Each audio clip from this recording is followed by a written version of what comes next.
If you have ever been called too soft, too trusting, too quiet to win, this story will stay with you. Clara is not rescued by revenge, luck, or another man. She is rebuilt by truth. Betrayed by her husband, blindsided by someone she trusted, and pushed to the edge while carrying new life, she discovers that her worth was never tied to the home she lived in or the name she married into. It was always hers, and now she is ready to claim it.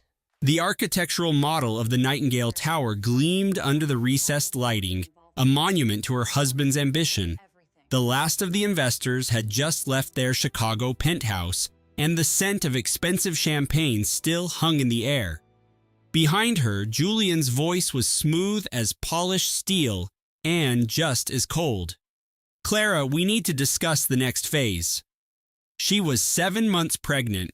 Her mother had been in the ground for less than a month, and the man she had built a life with was talking about their future as if it were another one of his blueprints. But this wasn't about a building, it was about demolition. The other woman, it was her own mentor, Sophia, the art curator who just kissed her cheek an hour ago. The woman who had toasted their baby, her eyes twinkling as she said, "To new beginnings." That same woman had been sleeping with Julian for 14 months. They had orchestrated this entire evening, waiting until after her mother's funeral to finally tear it all down. He called her predictable, said she lacked vision, and offered her a furnished condo in River North and $20,000 a month. A pittance from a man whose firm was valued at $900 million. What he didn't realize, what no one could have guessed, was that her mother Isabel, the quiet book restorer who lived in a dusty cottage and patched her own sweaters, had been the silent owner of a portfolio worth $4.2 billion. And she had left every last cent to her pregnant daughter. This is the story of a woman who was told her life was over, only to discover it had just begun. She lost a husband and a friend, but found out she'd been a billionaire the entire time. Yet the true inheritance wasn't the stock portfolio. It was a strength forged in secret, something no market crash could ever touch. Stay with me, because this story is a reminder of a lesson and meaning every woman needs to hear. Your value was never tied to the man who walked away. It was never contained within the four walls of a home he owned, or the last name you shared. Sometimes the people you build your world around will be the ones to light the match. Sometimes the hand you held for support is the one that pushes you from the ledge. But their betrayal is not your story. Your comeback is. Isabel raised her daughter with barely a penny on purpose, because she believed a woman who discovers her own light in the darkness will never be blinded by someone else's shadow. This story is for every woman who has ever been called too quiet, who has ever been made to feel small, who has ever had to pick up the shattered pieces of her own heart from the floor, and wonder how to piece them back together. You were never insignificant. You just hadn't realized the space you were meant to occupy. If this story resonates with you, if you feel that spark of injustice and that flicker of hope, then you have found your tribe. This channel is for women who find their footing in the rubble, women who rebuild, women who remember their own power. If you're not already part of this community, hit that subscribe button and ring the bell so you never miss a chapter. Tell me in the comments, when did you discover a strength you never knew you had?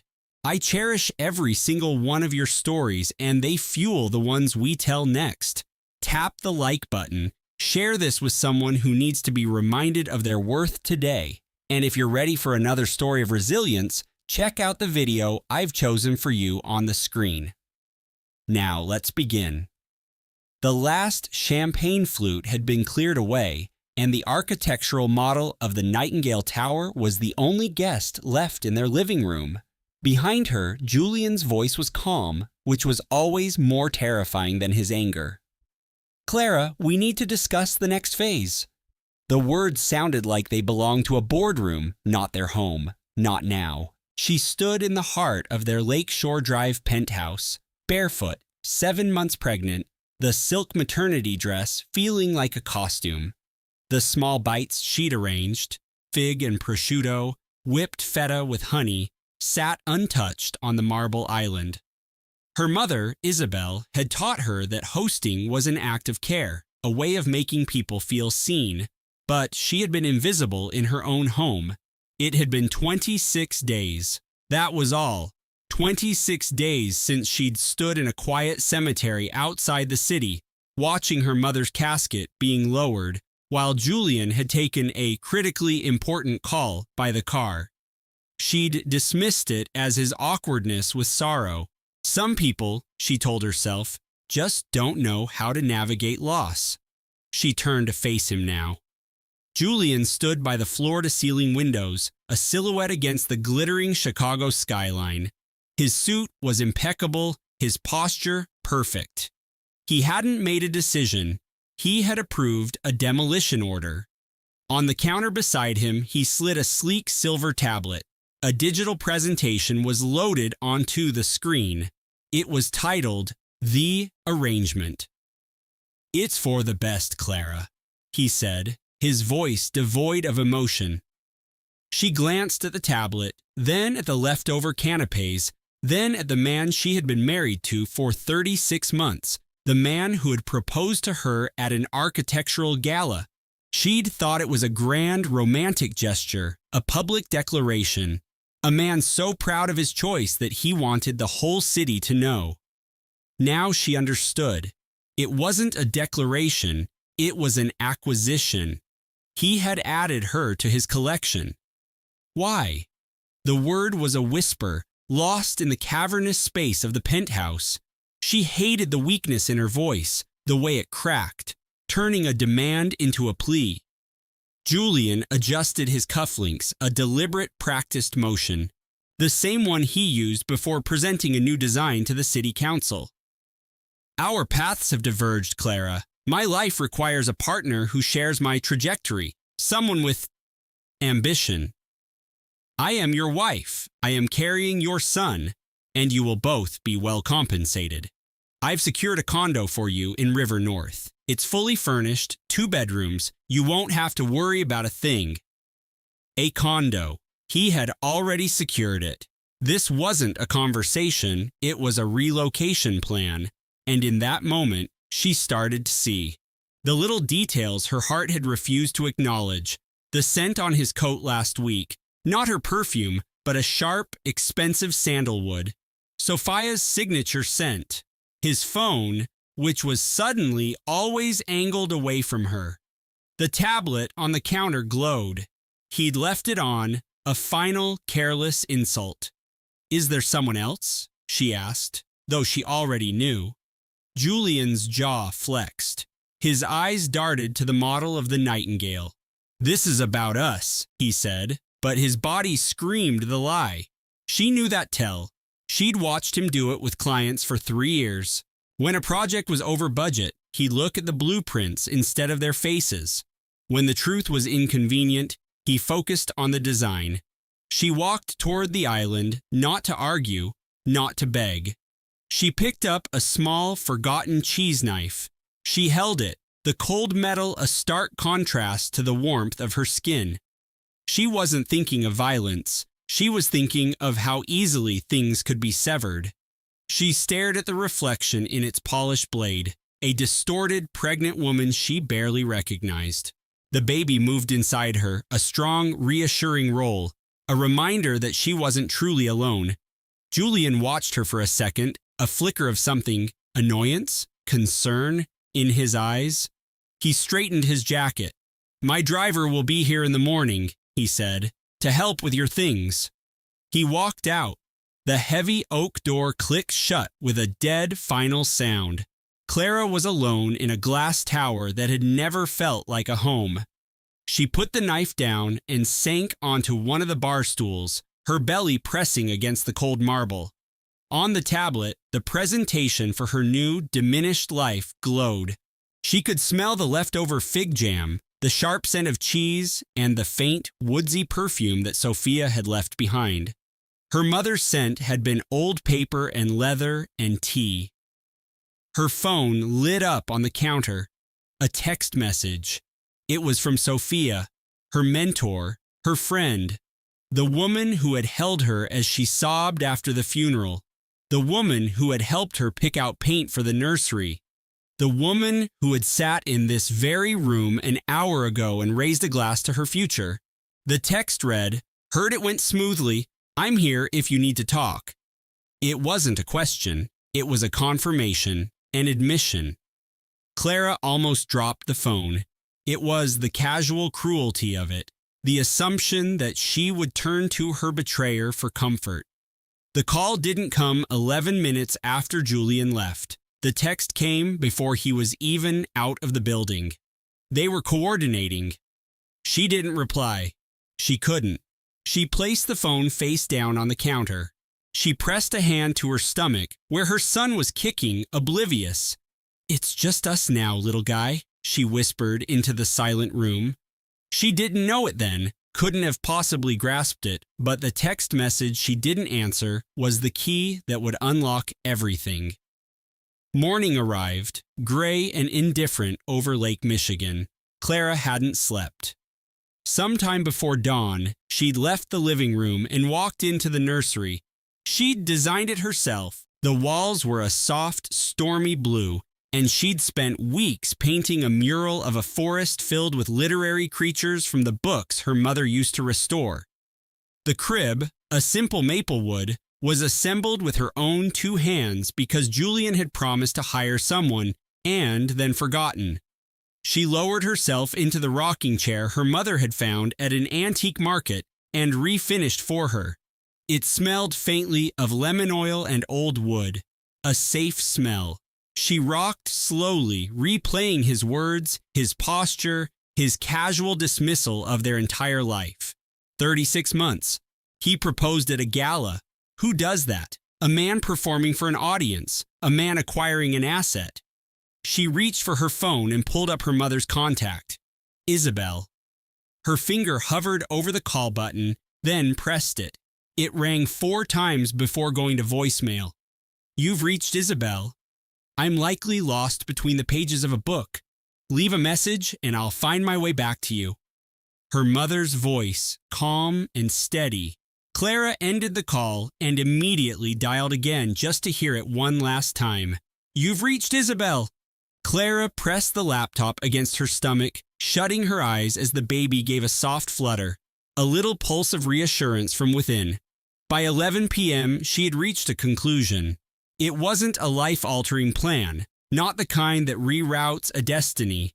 It was the small, quiet decision a woman makes when the world has crumbled at her feet, and she simply needs to find out why. Marcus's laptop was open on the Marble Island. He'd left it logged in. A rare oversight, or perhaps he just never imagined she would look. That was the core of Marcus's view of her. He saw her as scenery, beautiful and placid, and had from the very beginning. It was the bedrock of their marriage, his absolute conviction that she was too gentle, too indebted to him, too blissfully naive to ever challenge his narrative. She didn't need a password. He never logged out. She had been searching for cribs when the notification slid onto the screen. A new photo added to the album Lake House Renders. A strange name for a gallery. Curiosity, a cold little splinter, made her click. Her stomach plunged. It wasn't blueprints. The first photo was of Sophie. Not Sophie Miller, her best friend, just Sophie with a winking face emoji as the caption, a tag of casual ownership that felt forged over many months. Clara started scrolling back, moving toward the album's creation date. Her fingers were unnaturally still, but her breathing was a gathering storm. The album was created 14 months ago. Not a fleeting mistake, not a recent indiscretion. 14 months. Before their first anniversary, before the positive pregnancy test, before her mother got sick, before her entire life as she knew it. There were nicknames, My Muse, S. There were locations, a resort in Scottsdale, a boutique hotel in Miami, a weekend sailing on Lake Michigan during a trip Marcus had called a solo architectural retreat. And there were pictures, Sophie, wearing one of Marcus's dress shirts and nothing else, laughing in what Clara recognized as the penthouse of his firm's new skyscraper, the one with the panoramic city view, the very spot where he had asked Clara to marry him on a perfect summer evening. She scrolled on, and the images grew more brazen. A comment from Sophie posted on the day of Helen's funeral, the day Clara had stood graveside in the damp Illinois soil, feeling the earth take her mother while Sophie's arm was a steadying weight on her shoulders. "How much longer until this is our everyday?" Sophie had typed beneath a picture of them clinking champagne glasses. Marcus had replied within 3 minutes. "Patience, my love. Just have to clear out the old project first." Clear out the old project. As if Clara were a demolition site. As if her grief were a zoning permit to be waited out before he could build something new on the ruins of her life. She wasn't losing her mind. She'd sensed the shift. The client dinners that stretched past midnight. The distracted way he listened to her. The flinch when her hand brushed his phone. The way he'd stopped calling her love when they were close. The uncanny way Sophie always knew Marcus's travel plans before she did.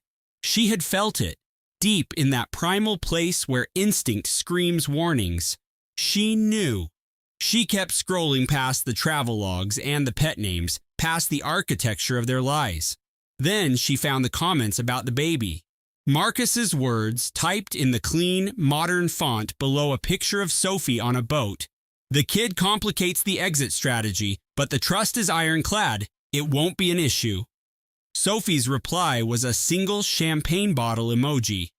A celebration. For her best friend, for the child growing inside her, a champagne bottle emoji. Clara's hands trembled, the laptop tilting precariously. She clutched it to her chest, and the baby delivered a sharp, sudden kick against the hard metal, as if it already understood, as if it were already fighting back. She closed the album, reopened it, closed it, reopened it. She willed the images to reorder themselves into something she could survive, hoping that one more refresh would reveal a different story. A story where her husband adored her. A story where her best friend was loyal. A story where a champagne emoji was just a champagne emoji. But the pixels held their ground. They always do. She dialed Sophie's number. Not for a confrontation. She wasn't built for that yet. She called because she had to hear her voice, to hold it up against the evidence and see how the two could possibly exist in the same person. She needed to map the distance between how a person could sound so full of light while being so utterly dark. "Clara, hey!" Sophie's voice was bright. "I was just thinking about you. You shouldn't be by yourself tonight. Come over. I'll order that Thai place you love, and we can binge that terrible historical drama." Every syllable was a poisoned dart, perfectly aimed. The feigned worry in Sophie's tone, the easy warmth. It was a masterclass in deception. A flawless performance from a woman who had been sleeping with her husband for more than a year, while squeezing her hand at her mother's memorial. Maybe, Clara heard herself say, the same words she'd used the night before when he'd asked if she was okay. But now it tasted like ash, like the sound of a vault door swinging shut. She ended the call, walked to the master bathroom, braced her hands on the cold marble vanity, and was violently sick. This wasn't morning sickness. That had passed weeks ago. This was something new. This was the body's primal rejection of a truth so toxic it couldn't be contained. It was truth sickness. Her very cells expelling the poison she had been unknowingly ingesting for 14 months. She rinsed her mouth, staring at her reflection. 30 years old, 7 months pregnant. Her eyes were shadowed, and her mother's old cashmere cardigan, her favorite comfort, seemed to swallow her whole. She didn't look like a woman whose life had just been shattered. She just looked exhausted, like someone who had been bone tired for a very, very long time and was only now understanding why. The most vicious blow wasn't the affair. It wasn't the secret trips or the intimate photos. The worst of it was about her baby. Her child. the tiny being she was nurturing into existence, a being that she already loved with a ferocity that eclipsed everything else. A champagne emoji. That was the value they placed on her child.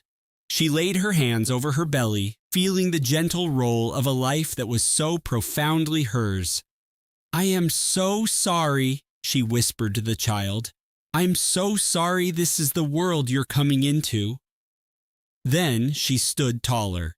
She splashed cold water on her face and dried her hands on a plush towel, one embroidered with the elegant V of Marcus's last name. She had research to do. The laptop held more than just photographs. She was sure of it now. She didn't read the parenting blogs she'd bookmarked or the design articles she saved for inspiration. She spent the rest of the night sifting through the digital debris of her husband's life. And in the gray hour just before dawn, she found it. A folder in his documents labeled Assets. Inside was a file named Marital Agreement. It contained an email chain between Marcus and his lawyer, a Mr. Alistair Finch, from a prestigious firm on LaSalle Street. The thread began shortly after their wedding. Alistair had written, "Marcus, the prenuptial agreement was never executed and filed with the clerk of court. We must rectify this. As it stands, the document is legally non-binding." Marcus's reply was terse. "I'll get to it." A second email from Alistair, dated 2 months later. "Marcus, this is now critical. The prenup is still invalid. If this isn't addressed, Claire would be entitled to half of the marital estate under Illinois law." Marcus's response, "She's too sweet. She won't make a fuss. Drop it." She's too sweet. She won't make a fuss. Clara read the line 3 times. The first read was a shock. The second was a moment of sickening self-recognition. The third felt like a lit match dropped on a trail of gasoline she never knew she had. Without a valid prenup, she was entitled to 50% of Marcus's firm, his properties, his investments. His lawyer had warned him twice, and he'd ignored the warnings because he thought she was too sweet. His staggering arrogance was his greatest vulnerability, and she was quickly learning that vulnerabilities are where the most powerful truths are hidden. But there was more, a separate chain of emails between Marcus and his mother, Isabel Vance. Isabel, who always insisted Clara call her Mrs. Vance. Isabel, who for their first Christmas had given her a silk robe monogrammed with an M, for Marcus. Isabel, who looked at Clara as if she were a smudge on a priceless heirloom. "Sophie's family is much more aligned with our own," Isabel had written. "This was the match that should have been made from the start. Conclude your current arrangement discreetly." Marcus's reply, "I'm handling it. She'll get the condo and be grateful for it." Grateful. As if her dignity was a gift he could bestow or withhold, as if she should offer thanks for being so graciously discarded. Clara shut the laptop with a quiet click. She walked into the nursery and sank into the rocking chair. Their wedding album sat on a bookshelf. She pulled the heavy, leather-bound volume onto her lap. The cost of this book alone could have paid someone's rent for a year. She opened it. The first picture was of her and Sophie at the University of Michigan, their junior year. They were in their tiny off-campus apartment, grinning, holding up glasses of cheap Prosecco. They had made a pact that night, a silly, earnest promise that they would be each other's maid of honor no matter what happened. A solemn vow made by 2 girls who didn't yet understand how easily the world could break such things. She turned the page. The proposal. The picture, taken by his PR agent, showed Marcus on one knee at the construction site of his first major skyscraper, the project that had launched his career into the stratosphere. She was in a simple sundress. He was in a perfectly tailored suit. She had believed it was impulsive, a moment of overwhelming love. "He just couldn't wait another second," she'd told the story. "He pulled me onto the site and just asked me, right there." She had beamed every time she recounted it. She wasn't beaming now. Now she saw the calculated staging, the perfect lighting, the event on a calendar. It wasn't a proposal, it was a press release. Another page. Her mother at the wedding. Helen, in a beautiful lace dress she had altered herself, standing beside the cake, smiling. But her eyes. Clara saw it now, in the stillness of the photograph, the thing she had missed in the motion of the day. Her mother's eyes were full of a quiet, careful reservation. Helen's words from that afternoon came rushing back, spoken softly in the bridal suite. It was a text message from Ava that started it all, just 5 words that felt like a kindness. Thinking of you. How's baby? Chloe had smiled, then decided to find the final baby registry list on their shared cloud drive to send her. But under the family folder, there was another one she'd never seen before, titled Somerset Project. Inside wasn't a project for Marcus's architecture firm. It was a home. A sprawling glass-walled masterpiece on a lakeside plot of land, with detailed blueprints and a mood board filled with intimate photos of Marcus and Ava on that very land, his arm around her head on his shoulder. Tucked in a subfolder were notes, pages of them, in Ava's handwriting. Our view from the master, one read. A studio for me, an office for you. Our new life. Our new life. Chloe closed the laptop, the words echoing in the silent, minimalist apartment Marcus had designed for them. She suddenly couldn't breathe. The clean lines and gallery white walls felt like a cage. She walked to the balcony, the cold Chicago air hitting her face. She looked down at the city lights, 1,000 glittering lives that felt more real than her own. She pressed a hand to her swollen belly, the baby stirring beneath her palm. This perfect life, this perfect husband, this perfect future. It was all a blueprint for someone else. She didn't cry, didn't scream.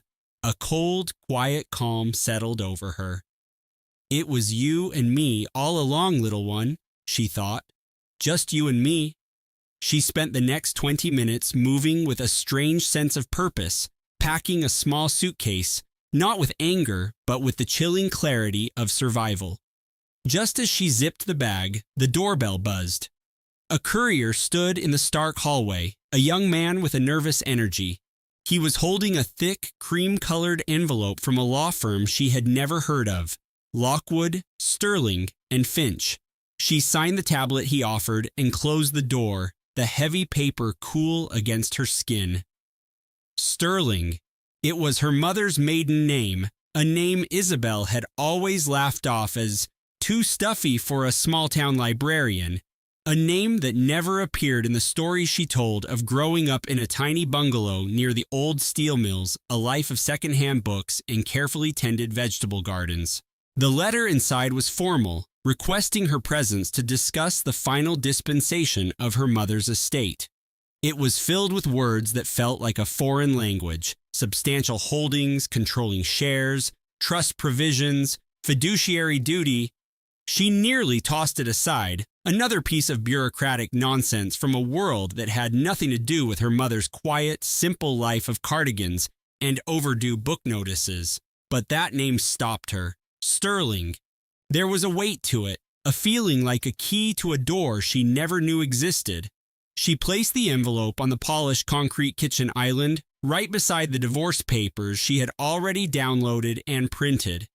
2 documents, one from the man who was building a new life without her, and one from the mother who, it seemed, had kept an entire life hidden from her. She had a choice to make between her broken pride and her child's security. Both seemed impossible to hold on to. She stood there in the kitchen, her reflection a ghostly image in the dark window, and stared at the 2 envelopes. The life she had was an illusion, and the life her mother had might change everything. But not tonight. Tonight, she was just a woman, 8 months pregnant, standing in the ruins of her marriage, trying to figure out her next move. The next morning, her hand trembled as she dialed the number on the letterhead. She steeled herself for a crisp receptionist or a maddening automated menu. Instead, a man answered on the second ring. His voice was calm and warm, the kind of voice that suggested patience was not a virtue but a default setting. "Arthur Lockwood," he said. "This is Chloe," she managed, her own voice sounding thin. "I'm calling about a letter I received regarding my mother, Isabel." There was a pause, not of confusion, but of consideration. "Ah, Chloe, yes, I've been waiting for your call. Your mother spoke of you endlessly. She was so incredibly proud." "You knew my mother?" "For more than 30 years, he said gently. "She was a truly singular woman. May I ask, Chloe, did Isabel ever speak to you about the Sterling family?" Chloe sank onto a bar stool, the cold metal a shock against her legs. The glittering Chicago skyline outside seemed to mock her. "No," she said, a bitter laugh escaping her lips. "My mother was a librarian. She lived in a rented bungalow in Naperville. She drove a 20-year-old station wagon, and her greatest passion was her tomato garden. She never mentioned any Sterling family." Arthur Lockwood was silent for a beat. When he spoke again, his words carefully dismantled the entire foundation of Chloe's life. "Your mother was Isabel Sterling, the only child of Jonathan Sterling, the founder of Sterling Industries, one of the largest logistics and shipping empires in the Midwest. At 21, she walked away from her family, changed her name, and chose a different path. But she never walked away from what was rightfully hers." Chloe gripped the edge of the counter. The room seemed to tilt. The baby kicked, a sharp, insistent reminder of the reality inside her, even as the reality outside was shattering. "I don't understand," she whispered. "Your mother," Arthur explained, "maintained her controlling interest in Sterling Industries through a meticulously designed trust. She grew it significantly over the years with shrewd investments, all managed by my firm. She also established a charitable foundation to fund literacy programs in underserved communities. It was all done with the utmost discretion. Your mother valued her privacy above all else." "How much?" The question felt small and ridiculous, like asking the time during an earthquake. "The total estate," Arthur said, his voice even, "is currently valued at approximately $3.8 billion. The number didn't land. It just hung in the air. 3.8 billion. $3.8 billion. The woman who taught her how to patch jeans and make soup from vegetable scraps. The woman who bought her school clothes from thrift stores. The woman who cried with joy when Chloe got a partial scholarship to the Art Institute, saying, 'Now you won't have to struggle so much.' $3.8 billion. The first feeling that broke through the shock wasn't joy or relief. It was a hot, sharp wave of anger. "She never told me," she said, her voice dangerously quiet. "My whole life I worried about money. I worked 2 jobs in college. I ate instant noodles for dinner so I could afford art supplies. She watched me do all that, and she never said a single word. She wanted you to build a foundation of your own," Arthur said softly. She had seen what that kind of wealth could do. Her own father used it as a tool for control. Isabel wanted you to know your own strength, a strength that couldn't be bought or sold. She was going to tell you, Chloe, after the baby was born. She wrote you a letter explaining everything. It's with her legal documents. I can have a copy sent to you immediately." "Please," Chloe said. The email arrived 10 minutes later. Chloe walked into the nursery, the room she and Marcus had painted a soft gray just last month. The half-assembled crib and rocking chair felt like artifacts from another life. She sat on the floor, leaned against the wall, and opened the attachment. Her mother's neat, elegant script filled the screen. "My dearest Chloe," the letter began, "if you are reading this, I am gone. And I am so sorry I never found the courage to tell you the truth face to face. I ran away from the Sterling name because money was a poison in my family. It made people measure their love in dollars and cents. I wanted you to grow up free of that, to know that your worth was in your heart and your mind. But this legacy is yours now. Use it to be safe. Use it to be bold. And if anyone ever makes you feel small, you remember that you come from a line of giants. All my love, Mom. Chloe read it once, then twice. On the third reading, she finally broke. It wasn't a quiet cry. It was a raw, primal sob that tore from the depths of her soul, a sound of profound loss and staggering love. She cried for the mother she had known, the quiet librarian, and for the powerful, secretive woman she had just discovered. She cried for the husband she had lost and the future that had been stolen. She cried for the woman who loved her so much that she let her struggle to make her strong. A woman who chose a simple life over a gilded cage and in doing so, gave her daughter the one thing wealth never could, a true sense of self. She folded the letter, holding it to her chest, and began to rock back and forth on the floor, a motion as old as time. She rocked until the sobs quieted, and the silence in the room felt less like an absence and more like a beginning. My mother didn't hide this from me, she realized. She was protecting me for this.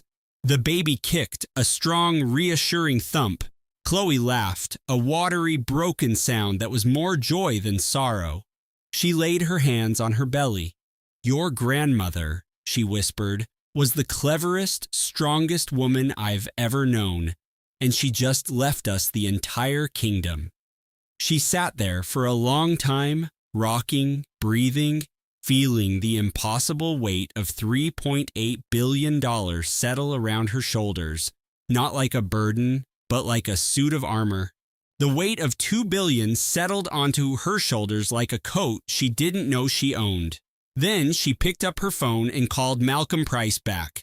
Malcolm, she said, I need you to keep this completely confidential. No announcements, no press, no contact with my husband or his attorneys. Of course. May I ask why? Because I want to see who people really are when they think I have nothing. There was a pause. Then Malcolm laughed, a quiet, respectful laugh. The laugh of a man who had just recognized Eleanor Hargrove's daughter. Your mother, he said, would be very proud. Julian called on Thursday morning, his voice crisp and efficient, the same tone he used with junior engineers and the catering service. I need you to be out of the house by tomorrow, he said. I'm having a colleague stay for the weekend to finalize the launch. A colleague. He didn't even have the courage to say her name, not even the pretense of honesty. A colleague. I've arranged for $10,000 a month in temporary support, he continued. It's more than fair, considering. My lawyer will be in touch. $10,000 a month from a man whose company was valued at nearly $900 million. The absurdity of it was almost comical. It felt like a tech mogul tossing a defunct smartphone to a beggar and expecting a thank you. Fine, Clara said, her voice hollow. I'll be gone by Friday. Good. I'm glad we can be rational about this. Rational, as if corporate espionage and calculated betrayal were tenets of sound judgment. As if evicting your pregnant wife 5 weeks after her father's death was just a strategic business decision. She disconnected the call and stood in the kitchen, gazing at the minimalist Austin home she had designed. The furniture he had chosen, the abstract art he didn't understand, the infinity pool overlooking the hills that had never once felt like it was hers. Let him think I'm devastated, she thought. Let him think I'm grateful for his table scraps. He doesn't know I hold the patent that makes his entire company viable. But she wouldn't just burn it all down. That wasn't what her father, the architect, had raised her to be. He didn't teach his daughter to demolish for sport. He taught her that sometimes you have to clear a condemned structure before you can build something magnificent. Friday came. Clara arrived at the house at 10 in the morning with her laptop bag and zero illusions.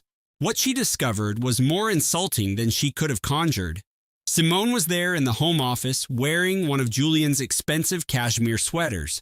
She was drinking espresso from Clara's favorite mug, the one with the architectural sketch of the Pantheon, a gift from her father. And she was working on Clara's custom-built drafting tablet, the one with the pressure-sensitive stylus calibrated perfectly to her hand. The sheer nerve was stunning.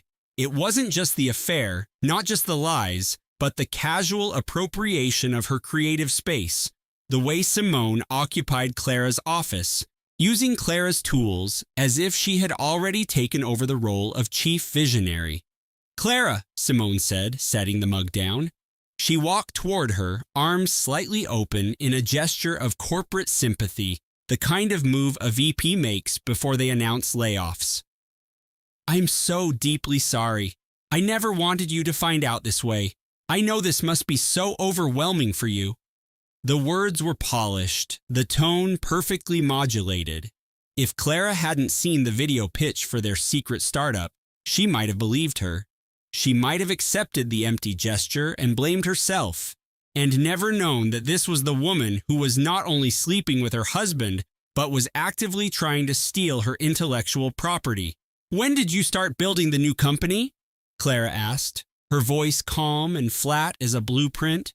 Simone's mask of concern twitched, a tiny error in the code. "What are you talking about?" "Innovate next. I saw the pitch deck, the one where you toast to your future and joke about how my pregnancy was a convenient distraction." The color vanished from Simone's face, then returned, hard and defiant. The transformation was immediate, like watching an app crash and reboot in safe mode. "Fine," Simone said, her voice losing its synthetic warmth. What lay beneath was brittle and cold. "You want the truth? He was suffocating here. We connect on an intellectual level you can't comprehend. I'm sorry it hurts, but honestly, this partnership has more long-term growth potential." "You stole my server designs," Clara said. Not an accusation, but a statement of fact, delivered with the certainty of a structural engineer condemning a building. "I deserved better than a thief." Julian walked in then. He'd been in the master suite on a call, heard the confrontation, and entered the office. With the unearned confidence of a man who thinks he owns the code. "Let's not get emotional, Clara," he said. "Clara, her full name, not Claire, not Honey. The clinical, detached term you use for a line item you're about to delete." He moved to stand beside Simone, a hand on her shoulder, a united front. The CEO and his star developer standing together in Clara's office, asking Clara not to get emotional about being betrayed and robbed. She studied them for a long moment, observing them. The way they stood together, the way Simone leaned into his touch. A gesture both proprietary and calculated. They looked like a power couple, a real team.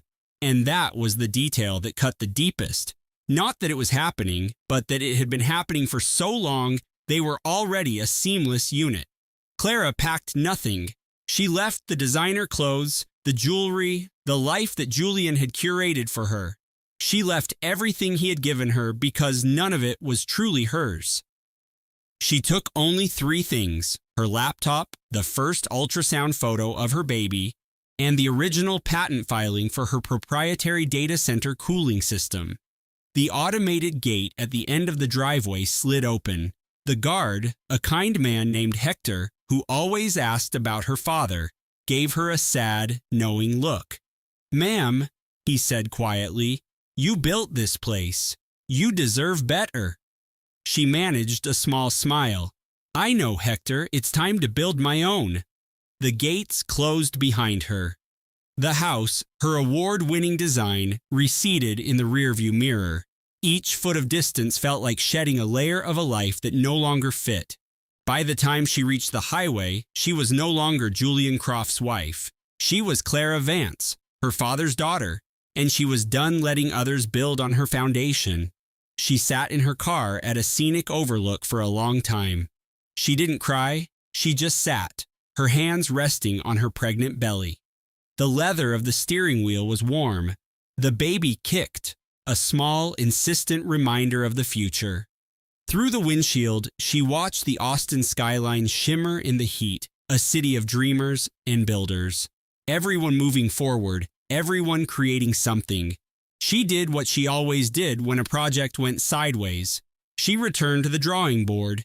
She started the car, merged into traffic, and drove not to some sad, empty apartment, but to a revitalized warehouse district downtown. She parked in front of a building of sandblasted brick and steel, a place that smelled of ozone, coffee, and possibility. Her design studio. She had leased it 6 months ago, a secret space to create, a place that was entirely hers. The studio was stark and clean. The air was cool and still. For a moment, she imagined she could hear her father's voice, that Sarah was in the studio, humming a blues tune, wiping down the lens of her Hasselblad with a microfiber cloth she'd had since Clara was a girl, but the loft was silent, and the stillness confirmed everything. She stepped over the threshold, let the heavy door click shut, and dropped her weekender bag by the print rack. Her mother's familiar denim jacket still hung on a hook, a faint scent of darkroom chemicals clinging to the worn fabric. The large format camera stood like a sentinel by the window, a behemoth of wood and brass. Not modern, not sleek, but it captured light with a soulfulness Clara had never seen in another machine. Sarah used to say cameras were like people. The most expensive ones weren't always the truest. The truest ones were those that had seen enough of the world to capture its honesty. A series of contact sheets were still clipped to a line, studies of light on water from the Chicago River, her mother's last project. She used to work every evening after dinner, and the faint acidic smell of the fixer would drift through their home like incense. Clara would fall asleep to the quiet sounds of her work, convinced that all the world's beauty was captured through her mother's eyes. Sarah's reading glasses lay on the light table next to a half-finished cup of cold tea. Tuesday's newspaper was still folded on a stool. He had died on a Wednesday. Clara walked through the space, touching every surface. The bookshelf filled with worn texts on structural engineering, the window where her father had taped up sketches and notes. She opened the drawers of the flat file cabinet, not looking for anything in particular, just reacquainting herself with the tools of her trade, the physical evidence of a life spent creating. In the bottom drawer, she found what she was looking for, a heavy, locked portfolio case. It was old, the leather worn smooth by decades of use. She didn't need a key. She knew the combination by heart. Inside were not photographs, but blueprints, the kind you don't digitize, the kind you protect. One showed a young man with a confident smile, standing in front of his first completed building. Her father, barely 25, his eyes full of a fire she recognized in the mirror.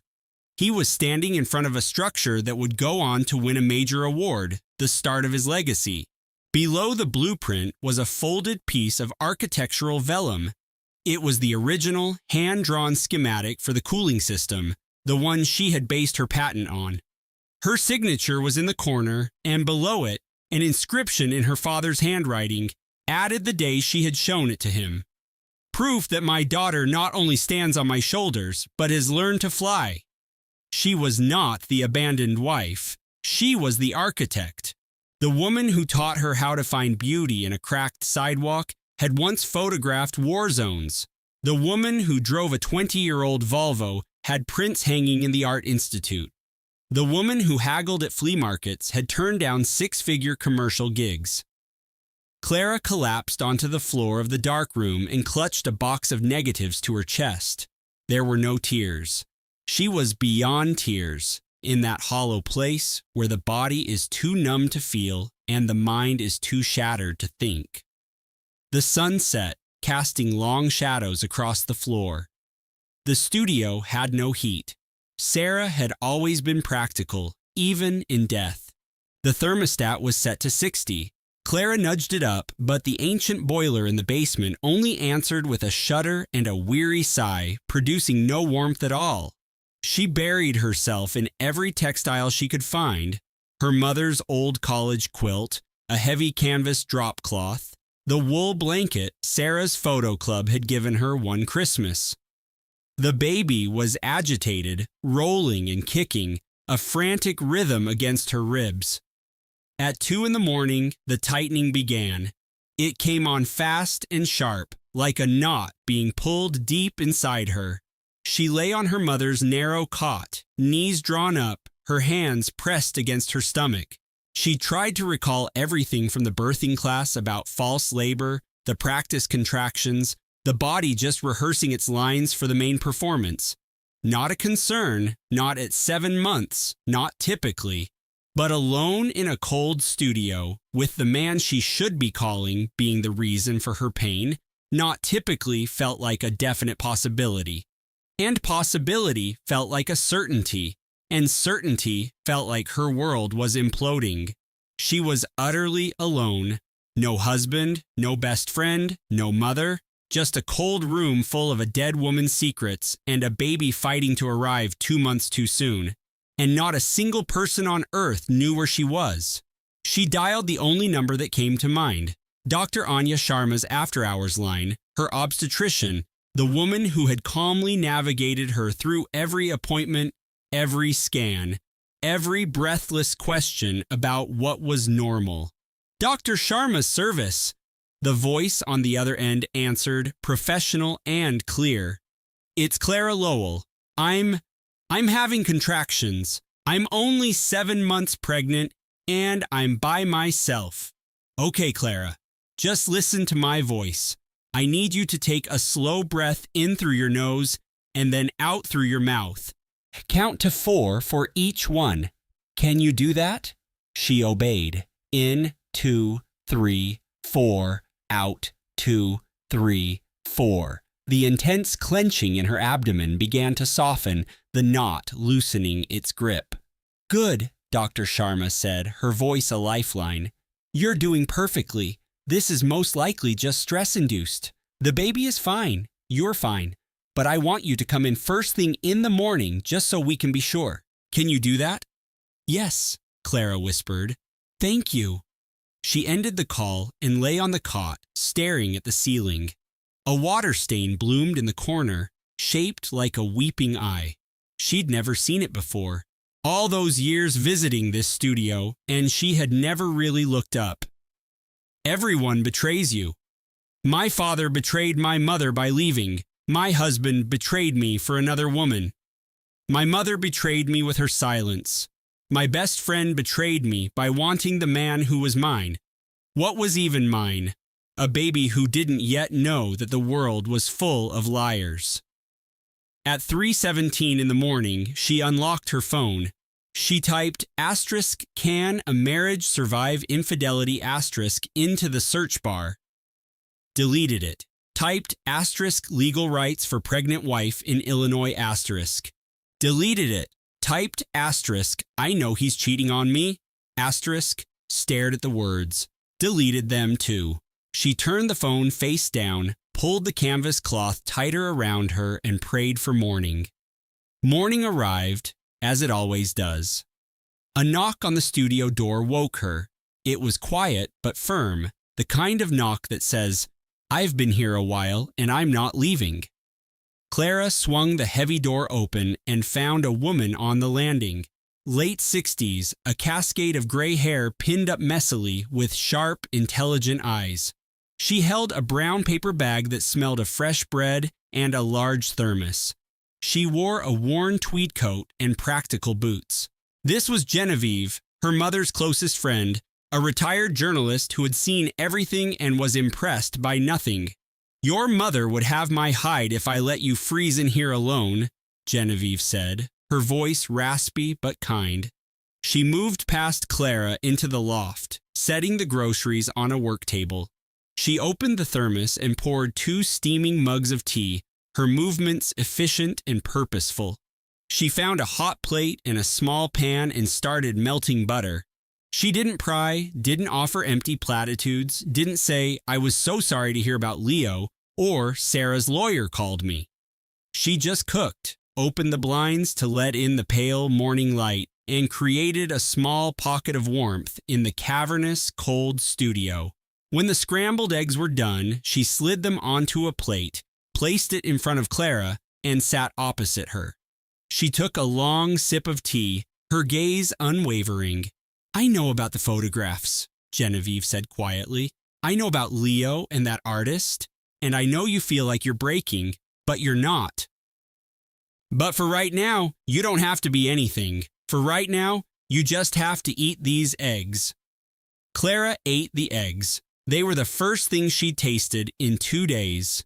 They tasted of salt and butter and an unexpected flicker of hope. Genevieve told the story the way she'd written every news report, factually, without embellishment. They sat at Sarah's cluttered work table, and Genevieve laid out the last 6 months of her mother's life like a developing photograph, the image slowly coming into focus. "Your mother knew," Genevieve started. "She saw it happening. She went to that gallery opening for Isabella, that artist Leo is so taken with. Your mother's eye. She saw things other people missed. The way he looked at her. The way they stood just a little too close. She started bringing her camera. She called it her suburban noir project, an exploration of secrets." Clara listened, her hands wrapped around the warm mug, the baby inside her finally still. She followed them, not like a spy, but like an artist documenting a difficult truth. "She took those pictures you found. She wanted to capture the anatomy of a betrayal." She was wrestling with it, Clara. How to tell her pregnant daughter that her world was a lie without destroying her. The photos were her proof, her evidence, but they were also her confession, I think. A confession that she saw it all and couldn't find the words. "The story in the papers about a sudden aneurysm was true," Genevieve confirmed, "but the timing was cruel. She was different, your mother. So tough, so honest. Leo wanted her to photograph Isabella for the gallery catalog. A rising star, he said. A merger of talents. Sarah said no. She told him to his face, in front of me, that she didn't photograph subjects with no integrity. He cut her off after that, called her a bitter old woman. He stopped coming around, stopped calling. Your mother raised you to see the truth, no matter how ugly. And the money. Here's the thing about your mother, Genevieve said, leaning in. She was an artist, but she was no one's fool. She knew those photos were the only power you'd have. She never planned to show them to him. They were for you. Her final project was giving you the truth, so you could build your own life, a real one. She met your father. He left. She raised you on her own. She knew you had the strength to do it too. So she put them all in that portfolio, Clara said, finally understanding. She'd read the label on the box, written in her mother's sharp handwriting, Clara's inheritance. She was documenting it all, the dinners, the trips to that little hotel in Lincoln Park, every lie. None of the people who bought her mother's prints, the critics who praised her stark realism, none of them knew that her last, most personal work was a chronicle of her own family's heartbreak, stored in a simple black portfolio box. Genevieve nodded, a sad pride in her eyes. She was the most honest photographer in Chicago, she said, and the bravest woman I ever knew. The studio buzzer shrieked, a jarring sound in the quiet room. Leo's voice crackled through the old intercom. Clara, are you up there? You weren't answering your phone. Genevieve looked at Clara, a silent question in her eyes. Clara stood, walked to the intercom, and pressed the button to let him in. He arrived on the landing, his hair perfectly styled, his cashmere coat immaculate. He carried a bouquet of lilies. He stopped when he saw Genevieve, his smile faltering. Then he saw the table. The portfolio was open. The prints were laid out in a neat, damning grid. Black and white images, artfully composed, undeniably intimate. Leo and Isabella laughing in a dimly lit bar. Their hands intertwined across a cafe table. A stolen kiss against the brick wall of an alley. There were dozens of them, a complete narrative of his affair captured with his mother-in-law's unflinching artistic eye. His face went pale. the color draining away until he was as monochrome as the photographs themselves. He looked from the pictures to Clara, his mouth opening but no words coming out. Clara looked at the man she thought she knew, at the lies laid bare on the table, and felt not the shattering pain of the night before, but a cold, clear certainty. The baby kicked, a single, strong movement. This was her inheritance, not a fortune, not a foundation, but something far more valuable, the truth, and a trust, specifically structured by her mother's actions for Clara's future, activated upon the discovery of this betrayal. A future she would now build on her own. The trust shattered with the quiet rustle of a receipt.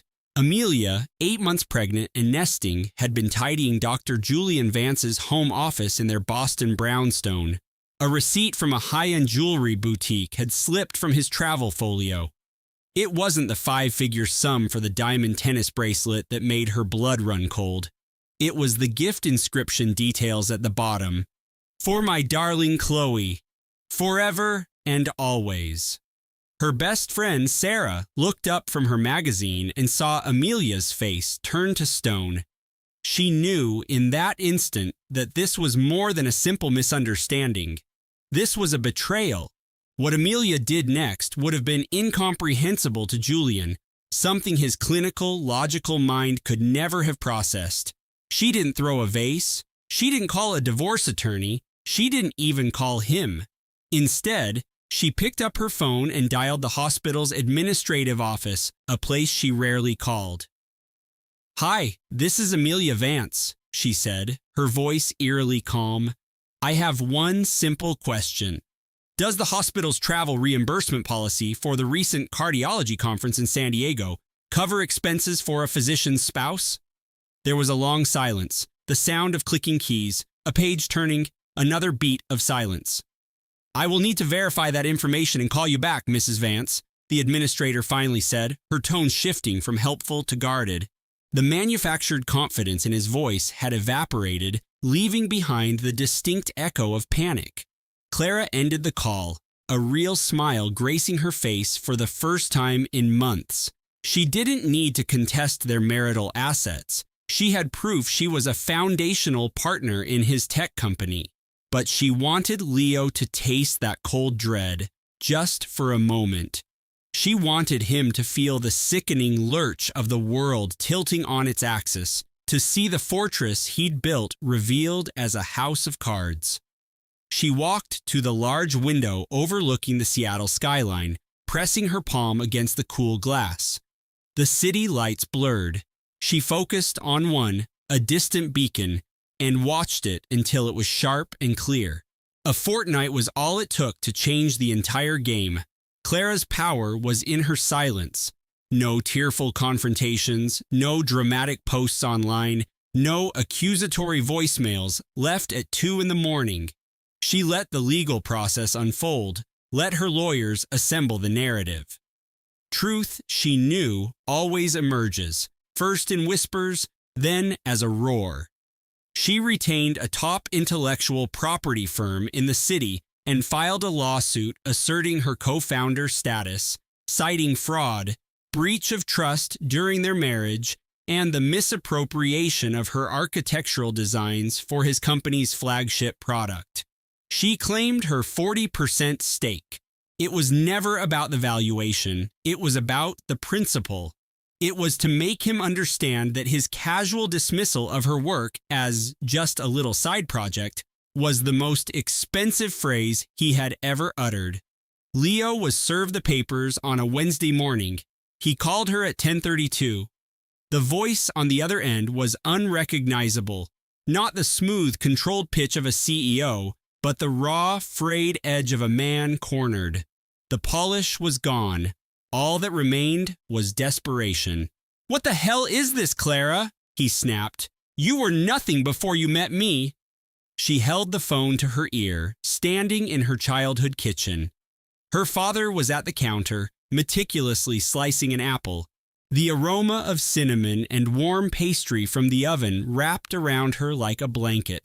"I was everything before you, Leo," she said softly. I just let myself forget." She hung up. Her father didn't break his rhythm with the apple, but a small, proud smile formed on his lips. Marcus Thorne, Leo's chief technology officer, called her the next afternoon. He was the engineering genius who had built the code on the back of Clara's design framework years ago. Marcus was the soul of the company. Leo was just the salesman. "Clara," Marcus began, his tone heavy and deliberate, "I felt you had a right to know. I've been seeing some financial irregularities. Leo has been funneling company money into a private account, writing it off as R&D. He leased a ridiculously expensive condo downtown last month, not for you. He's making reckless acquisitions to plug holes in the budget. I'm deeply concerned about the stability of the company." "Thank you, Marcus," she said, her voice steady. "I appreciate you telling me this." "The man I started this company with is gone," Marcus admitted. "Or maybe he was never really here." She forwarded the information to her legal team. It was another email, another document, another stone in the fortress of evidence she was building around Leo Vance. The inevitable confrontation happened on a Friday night at a sleek restaurant called The Observatory, perched atop the city's tallest building. It was their spot, where he'd proposed, where they celebrated every anniversary. The corner booth with the panoramic view of the city lights was where he once promised her the world. He chose it intentionally, a pathetic attempt to control the narrative. And he brought her sister, Sophie. That was his other power play. Sophie was wearing a new, ostentatious sapphire necklace, displaying it like a trophy from a battle Clara didn't even know she was fighting. But Clara arrived as a different woman. She was centered, having spent the last 2 weeks at her parents' quiet home. Her father's steady counsel, her mother's cooking, the familiar comfort of her old bedroom. It had reminded her of her own strength. She wore a simple navy dress and the silver locket her father had given her for her 16th birthday. No gifts from Leo, no designer flash, no armor, just Clara. She ordered a ginger ale and waited. Leo led, of course. He always had to lead. "Let's make this simple," he said, his voice tight. "Sign the NDA. Take the house. I'll give you $20,000 a month. Be smart about this." "I have a different proposal," Clara countered, her tone even and calm. It was a voice she hadn't heard in years, but one her father would have instantly recognized. "You give me my 40% equity in the company, and I won't release your internal emails detailing the fraud to the board." The color drained from Leo's face, not red with anger, but a stark, chalky white. It was the look of a gambler who just realized his royal flush was a fantasy. "What are you talking about?" he stammered. "Marcus wouldn't." "She's bluffing," Sophie chimed in, her voice a little too high. Clara finally looked at her sister, truly looked at her for the first time since this nightmare began. She saw the woman she'd shared a childhood with and felt nothing. Not fury, not heartbreak, just a cold, empty space. "I'm not," Clara said, and Marcus didn't have to. Leo's control shattered. His fist slammed the table, rattling the glassware and silverware. The low hum of the restaurant ceased as every eye turned to their booth. A manager started to cautiously approach. Leo shot him a look of such venom that the man froze in his tracks. Sophie grabbed his arm, trying to reel him in. Her face was a mask of fear, not of Clara, but of him, of the man she was now shackled to, the volatile, cornered man who slammed tables and treated staff like dirt. Sophie was getting a sneak peek of her prize, and it was clearly not what she had envisioned. The manager left the bill on the table. Clara placed her card on it without looking. Her hand was perfectly still. She rose from her seat, gave them both a brief, dismissive nod, and walked out of the observatory for the very last time. The consequences were swift. Leo brought in a shark from a downtown law firm, a litigator known for scorched earth tactics. Leo's mother, Catherine Vance, called Clara that night. The call lasted less than a minute. "You will not tarnish my son's name," Catherine said, her voice like chips of ice. Every word was a perfectly sharpened weapon. "We will ruin you." "Catherine," Clara replied calmly, "your son ruined himself. I'm just tidying up the mess." She ended the call. Catherine called back twice. Clara let it go to voicemail. The next week, she met with her uncle, Thomas. He was the one who had stayed behind when her own father left the family's rigid, old money world. He was the patriarch her father had run from, a man who lived in a sprawling mansion on the coast that looked more like a corporate retreat. But the man who greeted her was not the domineering figure of family legend. He was 75 and frail, with the transparent look of a man who had spent too much time alone. His eyes, however, were bright and astute, and they held an emotion Clara knew well: regret. He looked at her and his composure cracked. "You have your father's eyes," he whispered. "My God, you have his spirit." He took her inside, showing her the library where her father had spent his youth, the workshop where they had built models as boys. He told her stories of her father as a young man, headstrong, brilliant, arguing with their own father over ethics at the dinner table. "I should have left with him," Thomas said, his voice raspy. "I should have had his courage, but I was a coward, and by the time I realized my mistake, decades had passed." He offered Clara the full weight of his resources, his legal connections, his financial advisors, the formidable network he had cultivated for 50 years. Clara agreed, but with one condition. "No press," she stated, "no corporate warfare. I just want to secure my child's future and build something of my own." Thomas nodded, and for the first time, a look of peace softened his tired features. "You are more your father's daughter than you can imagine," he said. That night, Clara and her mother made her dad's favorite beef stew in their warm, yellow kitchen. They didn't discuss stock options or lawsuits. They talked about her father. Her mom told stories Clara had never heard before.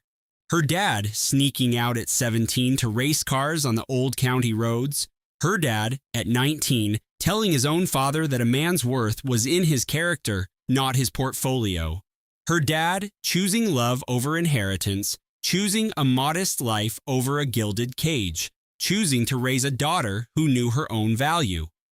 The kitchen filled with the rich smell of simmering broth and herbs, with stories and quiet laughter. And for a few hours, her father's unshakable integrity felt like a tangible presence in the room. Leo's empire didn't crumble because of Clara. It imploded because of him. Marcus Thorne resigned his position as CTO, citing irreparable ethical breaches in a letter to the board. The tech blogs didn't pick it up, but the venture capitalists did. Without Marcus to manage the tech, project timelines slipped. A major product launch was delayed, costing them $40 million in pre-orders. A key partnership with a European firm dissolved. When news of the lawsuit and the alleged fraud began to circulate, two of their primary investors, old-school funds that prize stability over spectacle, quietly divested their shares.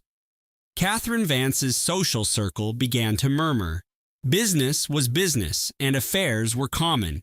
But defrauding your wife, the mother of your unborn child and the uncredited genius behind your success, that was a breach of conduct too messy for Seattle's polished tech elite. The invitations to exclusive roundtables and charity auctions suddenly stopped coming. With only Isabel's name, Leo was quietly dropped. Meanwhile, Isabel was making her own discoveries. She had moved into the Chicago penthouse, the one Chloe had meticulously designed and filled with handcrafted ceramics. Isabel slept in the bed Chloe had chosen, used the kitchen Chloe had organized, and wore the silk robe Chloe had left in the closet. But the penthouse didn't feel like the prize she'd imagined. The view of Lake Michigan was breathtaking, but the apartment itself was sterile. It wasn't the temperature, it was something else. The silence was wrong. The gaps in their conversations were vast. Leo would come home late, his eyes glued to his phone through dinner. He spoke to Isabel with the same polished affection he had used with Chloe, the practiced charm of a man reciting lines from a script he'd long since memorized. He started monitoring her social media, casually asking who she'd been direct messaging with, not out of interest, but out of a need for control, a need to own every interaction just as he owned every line of code in his company. He critiqued her posts, subtly at first. That caption seems a little off-brand, don't you think? Then it became less subtle. You need to present the right image, Isabel. We have a certain reputation. After arguments, he would become a ghost, silent for days, withholding any sign of warmth, like a bank freezing an account. It was a punishment of absence, the same tactic Chloe had endured for 23 months. It's the kind of cruelty that works because it makes you doubt your own mind, makes you wonder what you did wrong, chipping away at you piece by piece until you fit perfectly into the tiny box he designed for you. Isabel called Chloe on a Tuesday night, close to midnight, her voice breaking. "He's not who I thought he was." Chloe was in her mother's kitchen in Wisconsin. The baby was sleeping soundly and the old house was warm. Her friend Maria had just fixed the radiator. A mug of herbal tea sat steaming on the counter. Outside, the Wisconsin night was dark and filled with the sound of crickets. She just listened. She didn't gloat or offer hollow comfort. She just listened, the way you listen to a news report about a storm you've already survived. "I know," Chloe said at last. "I married him." She hung up, finished her tea, and went to bed, sleeping through the entire night. The divorce settlement hearing happened 3 weeks later. Chloe's legal team presented their case with cold precision. The invalid prenuptial agreement, the infidelity, the documented emotional cruelty during her pregnancy, and the financial crimes Marcus had uncovered, hidden crypto wallets, unreported income, company funds siphoned off for personal luxuries. The judge listened, his expression growing more grim with each revelation. The court did not look kindly on these patterns of behavior. Leo's attorneys fought back, objecting and filing motions, but the evidence was overwhelming and the law was clear.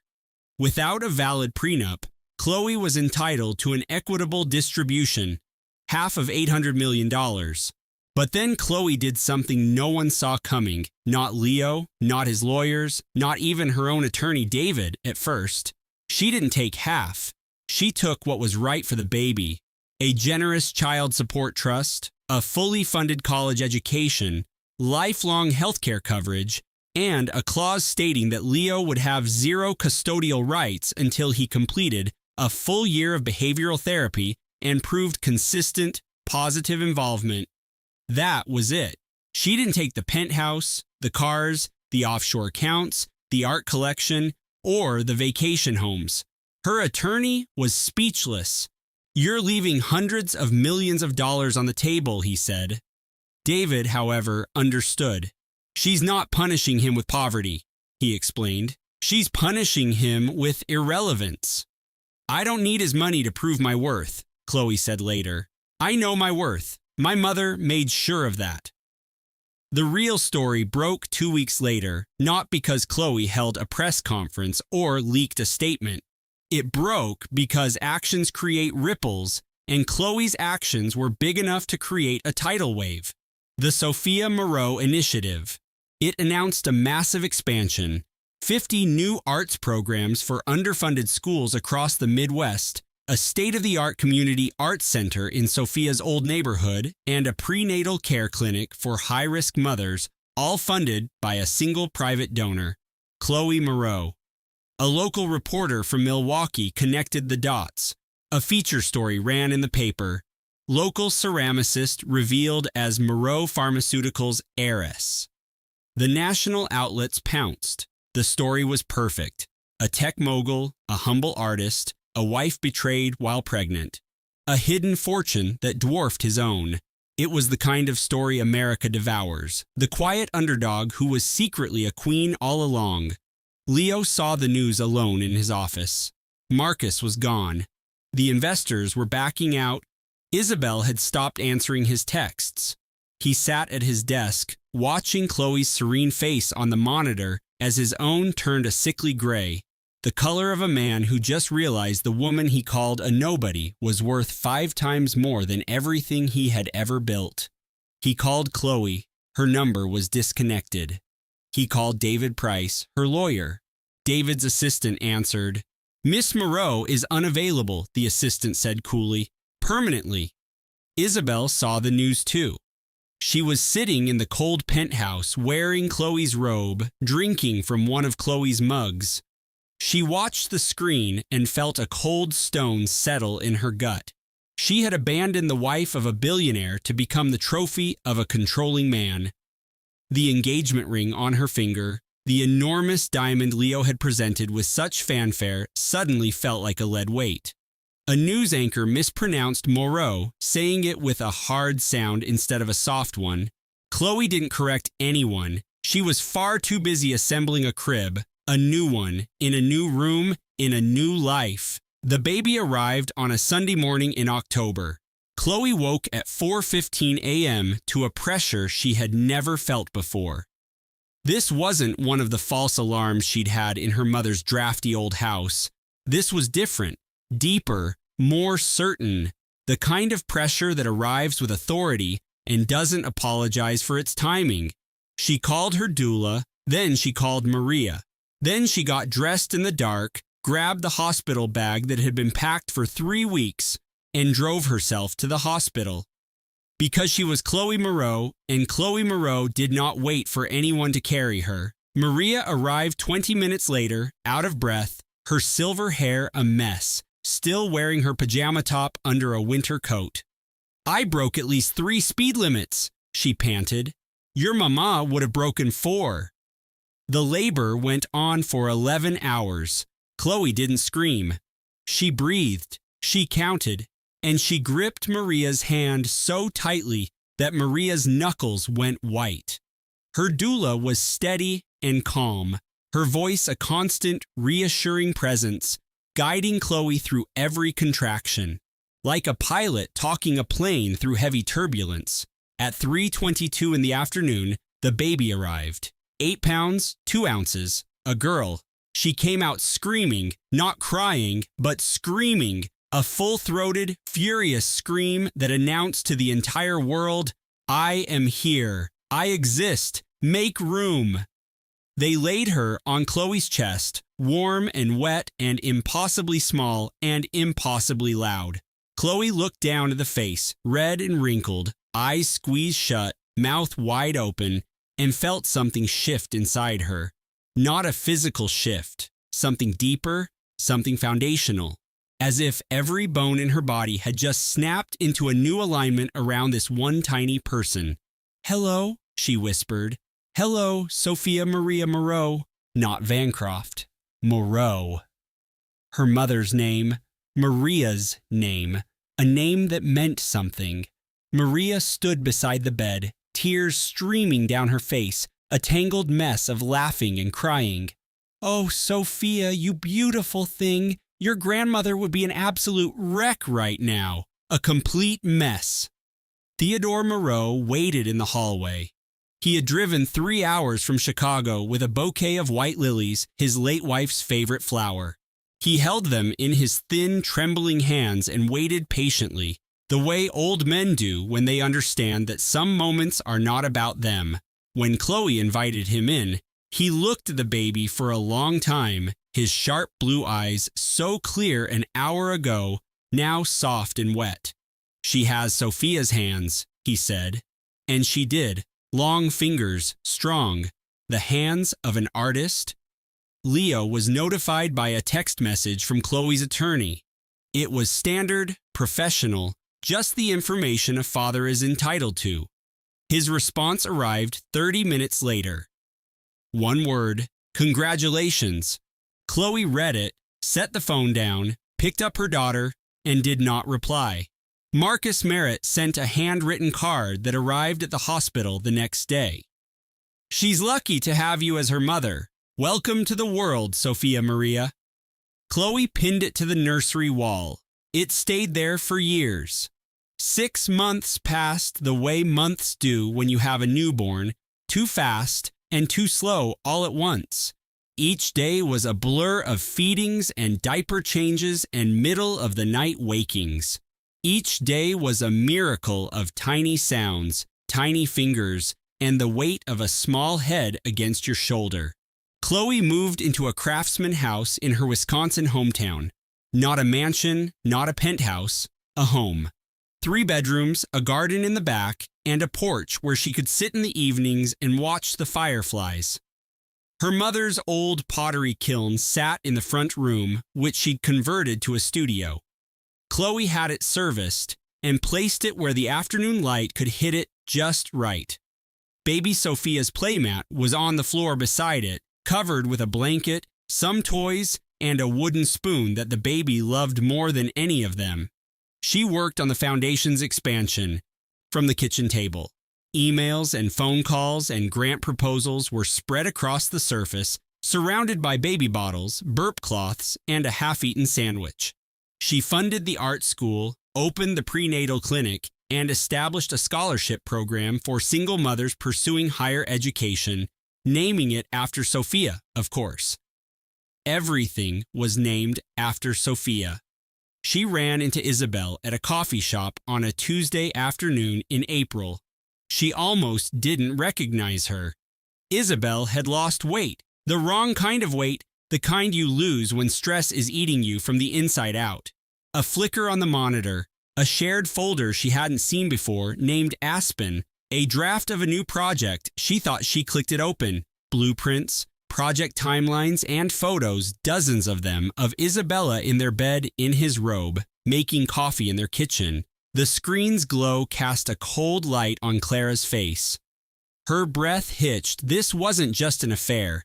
This was an invasion, a second life lived in her own home. She scrolled through image after image, a nausea rising in her throat, a jealousy so sharp it felt like swallowing glass. Julian's sleek Chicago office suddenly felt like a tomb, the silence broken only by the hum of the server and the frantic beat of her own heart. She heard the elevator ding. Not with tears, not with yelling, but with a chilling stillness. Clara turned as Julian walked in. "I saw the Aspen folder," she said, her voice level, a quiet statement that shattered the world between them. He started to speak, to explain, to soften, but she held up a hand. "I don't want your excuses, Julian. I want you to understand what you've broken." She picked up her purse, walked to the elevator, and left him standing there, surrounded by the glass and steel of a life he had designed, but had just demolished. The fallout was swift. The museum board got word of the scandal not from Clara, but from a rival firm who saw an opportunity. The prestigious Lakeside Gallery project was put on indefinite hold pending an ethics review. Isabella transferred to the firm's London office and stopped answering Julian's calls, her ambition outweighing her affection. His partners began to sideline him from major client meetings. He retreated to his penthouse overlooking the city, spending his days staring at the skyline and his evenings with a bottle of scotch, pretending he wasn't a ghost in his own life. Julian was utterly alone in the masterpiece he had built. The apartment that Clara had filled with art and warmth, the apartment where Isabella had worn his shirt and looked out at the city lights. Isabella was gone now. She had vanished after a furious argument about the canceled project, disappeared like a phantom, leaving behind nothing but the faint scent of her perfume. On a pillow he sat at the vast marble island, the same island where he'd laid out the plans for their dream house, the same island where a cherished ceramic vase had shattered during their final fight. The stone had been repaired. You couldn't see the chip anymore. But Julian could feel the fracture lines running through his perfect world. The gilded cage had always been open. He had been his own jailer. Clara knew that now, nesting in her new apartment in a historic Chicago brownstone, with her newborn son sleeping in a bassinet beside her, she understood the trap hadn't been Julian. The trap had been believing his world of sharp lines and cold ambition was the only one that mattered. Her grandfather hadn't left her a portfolio of stocks. He had left her his entire collection of mid-century art. So she would know the value of things that last 2 months had passed. It was a Wednesday afternoon in May. The sun streamed through the bay window, illuminating dust motes dancing in the air. Baby Leo was in his bassinet, making soft, sleeping sounds with the quiet focus of someone new to the world. Clara was brewing tea, her grandfather's favorite Earl Grey, the old kettle, the only thing she took from the penthouse. Sat on the stove, humming softly. The apartment smelled of old books, lemon polish, and baby powder. From the changing table in the corner, the doorbell buzzed. Mr. Abernathy stood on the welcome mat, a leather portfolio in his hand, a kind smile on his face. He held the final appraisal documents, the last signature needed to transfer the collection into her name.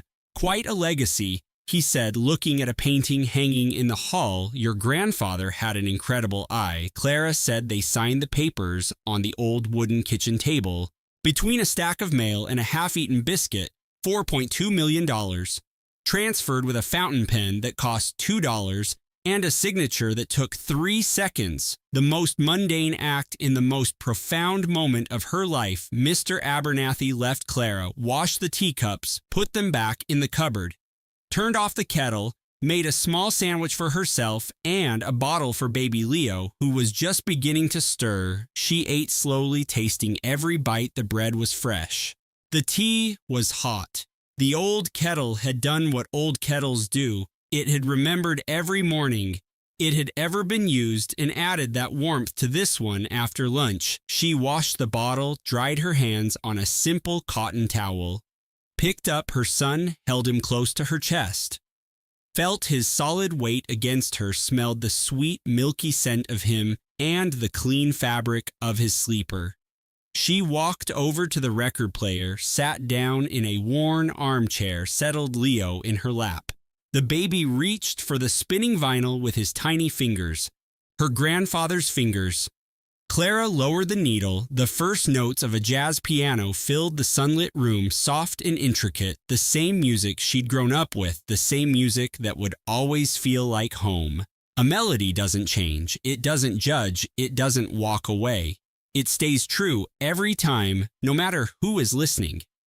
Baby Leo stopped fussing and listened, his eyes wide with wonder. Clara began to hum along a bluesy tune from a dusty record, her grandfather's favorite, the song that was always playing when she visited his studio, the music that had echoed through his crowded, paint-spattered apartment in Wicker Park every afternoon after his work was done, filling the space with something that taste could recognize, but money could never truly own. She closed her eyes the way her grandfather taught her. Listen to the spaces between the notes. Clara, that's where the feeling is. She trusted the music. She trusted herself at last. The melody filled the brownstone, floated through the open windows into the courtyard, where sparrows chirped, drifted down the block, where the city hummed with life, traveling outward into a world that was vast and demanding and often heartbreaking, but that also held within its noise the sound of a simple tune played with love. The shattered vase was long gone, swept up and discarded. But the collection survived. Legacies always do this. Content was carefully researched, developed, and manually edited by our team to deliver meaningful life lessons and authentic storytelling. Every character, every scene, and every emotional moment was crafted with intention to entertain, to inspire, and to remind you that your story matters. Thank you for being part of this community.